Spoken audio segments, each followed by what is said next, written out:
جنوبی ایشیا میں غیر حل شدہ تنازع کشمیر موجود ہے۔ جنوبی ایشیا میں کئی تنازعات ہیں جو کبھی بھی بے قابو ہو سکتے ہیں۔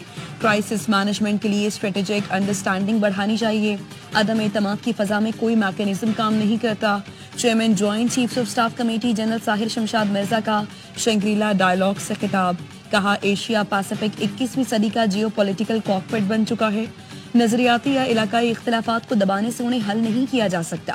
جنوبی ایشیا کو ایشیا پیسفک استحکام کی بات چیت سے الگ نہیں کرنا چاہیے۔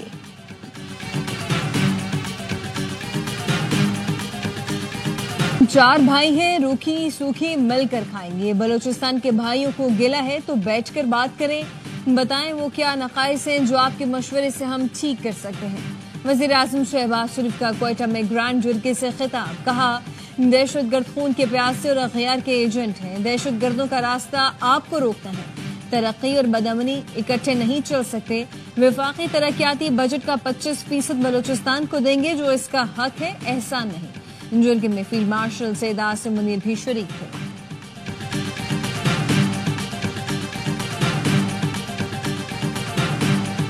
بھارت کو میدان جنگ سفارتی محاذ دونوں پر شکست کا سامنا کرنا پڑا۔ بھارت کو پانی کو بطور ہتھیار استعمال نہیں کرنے دیں گے۔ وزیر اعظم شہباز شریف کا command and staff college Quetta میں افسران سے خطاب۔ کہا آرمی چیف نے ثابت کیا کہ وہ فیلڈ مارشل رینک کے صحیح حقدار ہیں۔ حکومت قوم کے تحفظ کے لیے پاک افواج کو ہر ممکن اعانت فراہم کرے گی۔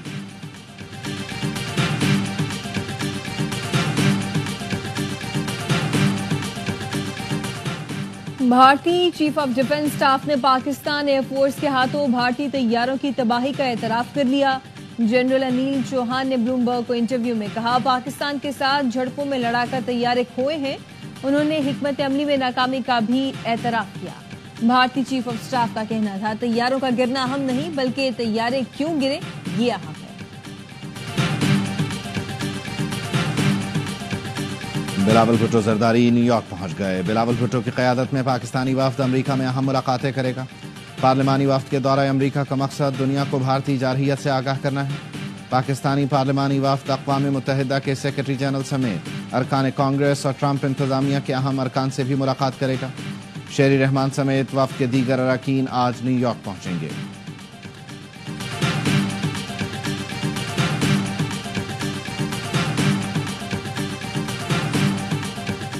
پیٹرولیم مصنوعات کی قیمتوں میں رد و بدل۔ حکومت نے پیٹرول کی قیمت میں 1 روپے کا اضافہ کر دیا۔ پیٹرول کی نئی قیمت 253 روپے 63 پیسے فی لیٹر ہو گئی۔ ڈیزل کی قیمت میں کوئی تبدیلی نہیں کی گئی۔ ڈیزل کی قیمت 254 روپے 64 پیسے فی لیٹر برقرار۔ وزارت خزانہ نے نوٹیفیکیشن جاری کر دیا۔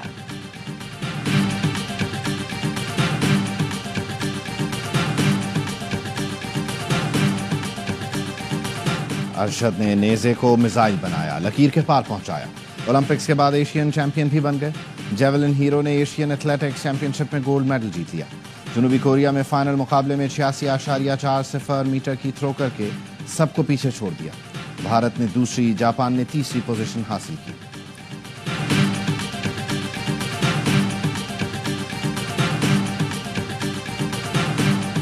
کراچی میں افسوسناک حادثہ۔ اورنگی ٹاؤن 10 نمبر کے قریب بس نے 2 سال کی بچی کو کچل دیا۔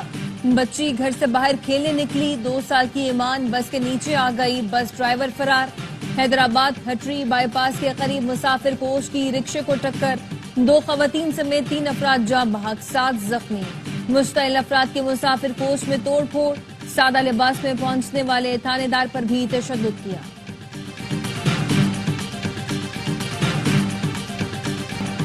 کراچی میں اسسٹنٹ پروفیسر ٹالر کے نیچے دب کر جاں بحق۔ حادثے کے کچھ دیر بعد تک پروفیسر افتخار زندہ تھے۔ انہوں نے ایک شخص کو اپنا نام اور پتہ بھی بتایا۔ افتخار کالج جانے کے لیے گھر سے نکلے تھے۔ پروفیسر افتخار کے 4 چھوٹے بچے اور سینکڑوں شاگرد ہیں جو انہیں اب کبھی نہ دیکھ سکیں گے۔ امریکی صدر ڈونلڈ ٹرمپ پاکستانی سفارتی وفد کی واشنگٹن آمد کے منتظر جوائنٹ بیس اینڈریو پر میڈیا سے گفتگو میں کہا پاکستانی حکومت کے نمائندے آئندہ ہفتے آ رہے ہیں۔ ہم پاکستان اور بھارت سے بات چیت کر رہے ہیں۔ ہم ایٹمی جنگ کو تجارت کے بدلے میں روکنے میں کامیاب ہوئے۔ فخر ہے کہ ہم جنگ بندی میں کامیاب ہوئے۔ عام طور پر وہاں گولیاں چلتی ہیں لیکن ہم نے تجارت پر بات کی۔ کوئی اس پر بات نہیں کر رہا لیکن پاکستان اور بھارت میں جنگ چل رہی تھی۔ حالات بہت خراب تھے. دونوں نیوکلیر پاور ہیں, تاہم اب سب بہتر ہے. دونوں ملک جنگ کریں گے تو میرے پاس ان کے لیے کچھ نہیں.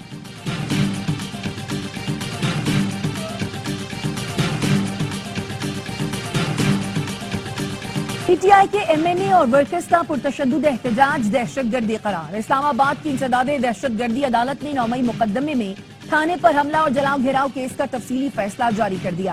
11 مجرمان کو مختلف دفعات میں مجموعی طور پر 27 سال 3 ماہ قید کی سزا دی گئی.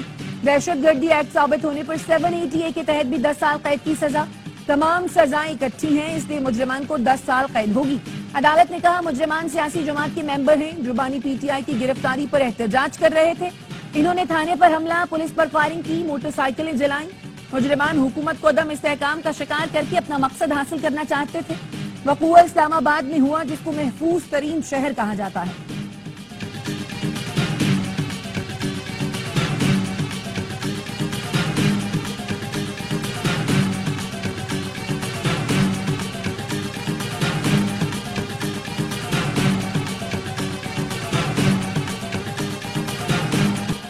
بانی پی ٹی آئی نے حکومت کے خلاف احتجاجی تحریک شروع کرنے کا اعلان کر دیا. سینیٹر علی ظفر کہتے ہیں احتجاجی تحریک کا مرکز اسلام آباد نہیں ہوگا, تحریک پورے ملک میں چلائیں گے. بانی نے کہا ہمیں دیوار سے لگا دیا گیا ہے, اب کوئی راستہ نہیں بچا. بانی نے مجھے احتجاجی تحریک کا پلان بنانے کی ذمہ داری دی ہے. چند دنوں میں احتجاجی تحریک کی حکمت عملی تیار ہو جائے گی.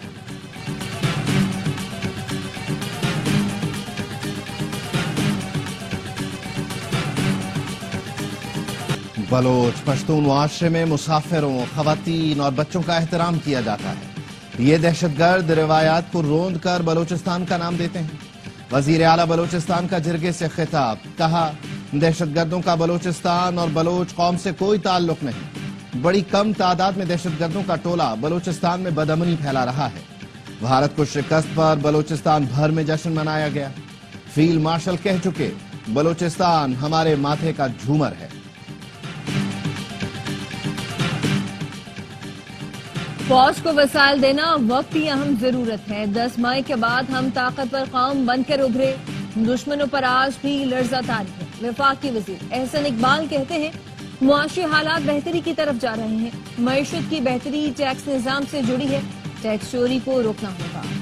آئی ایم ایف کی ٹیکس رعایت اور نرمی برتنے کی مخالفت, بجٹ ریلیف کے لیے کئی حکومتی اقدامات پر اعتراضات. ذرائع کا کہنا ہے آئی ایم ایف نے کرپٹو مائننگ کے لیے 2000 میگا واٹ بجلی پر بھی اعتراض اٹھایا. بجلی کے نرخوں کی تفصیلات طلب کر لی. زور دیا آئندہ بجٹ میں مشکل فیصلے کیے جائیں. حکومت پاکستان بجٹ میں پہلے سے طے شدہ معاشی اہداف کے حصول پر کاربند رہے. آئی ایم ایف نے غیر ضروری اور لگژری آئٹمز پر ایکسائز ڈیوٹی بڑھانے کا مطالبہ بھی کیا.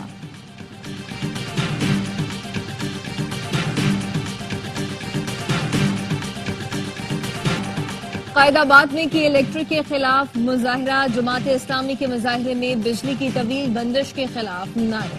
شاہ لطیف ٹاؤن کے مکینوں کا بھی بجلی بندش کے خلاف احتجاج. مظاہرین کا کہنا تھا بجلی 1 ماہ سے منقطع ہے, حکومت اور کے الیکٹرک والوں کے کانوں پر جوم نہیں رہی ہے. سی او کے الیکٹرک نے بجلی چوری روکنے کے بجائے لوڈ شیڈنگ کا بہانہ بنا لیا. کہا 300 فیڈرز پر بجلی چوری لوڈ شیڈنگ کی بڑی وجہ ہے. حکومت ہم سے 300 فیڈرز لے لے تو کراچی کو لوڈ شیڈنگ فری کر سکتے ہیں. حکومت ہمیں اس کی ریکوری کرے.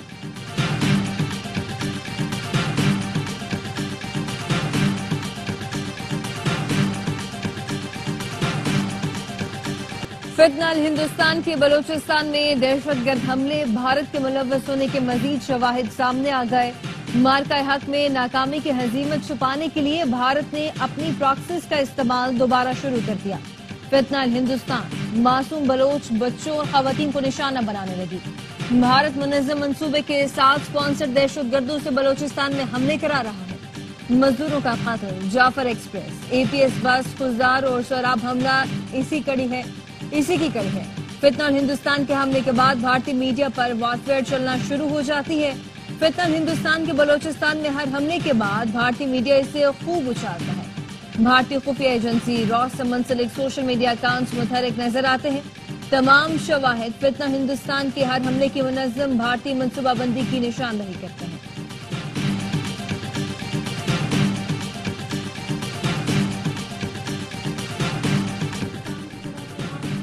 حملے میں شہید ایڈیشنل ڈیپٹی کمشنر ہدایت اللہ بلیدی کی نماز جنازہ ادا کر دی گئی.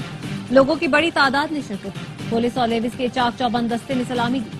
آبائی علاقے بھاگ میں تدفین مکمل، سرکاری اعزاز کے ساتھ کی گئی.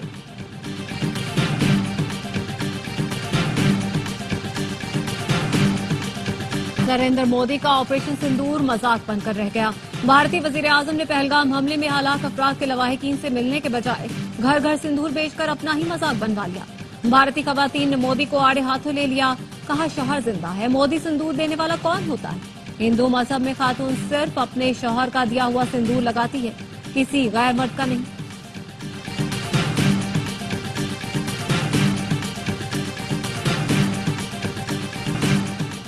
حماس نے غزہ جنگ بندی سے متعلق امریکی تجویز مان لی.